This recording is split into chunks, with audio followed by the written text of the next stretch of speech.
জান এই যে মার্কেট করে দিলা না। জান তুমি চিন্তা করো না, চাকরিটা হলেই তোমাকে সব কিনে দেবো। ওই যে মুরব্বি দেখতে পাচ্ছ না, হ্যাঁ, হ্যাঁ। ওইটা আমার চাচা। ওই চাচা এদিকে একটু আসো। এটা আমার চাচা। ও এটা চাচা এটা আমার গার্লফ্রেন্ড। ও চাচা কেমন আছেন? আছি তো ভালোই। কি খবর?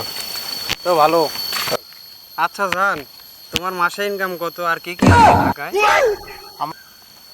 আমার তো মাসে 10 লক্ষ টাকা ইনকাম, আর তো গাড়ি বাড়ির অভাব নাই।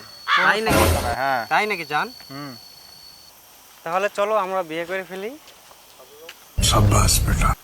জান তুমি চাচার সাথে কি করো? এই কিসের জান? তো আমি তোমার চাচি লাগি না? মন্দির কয় গিরা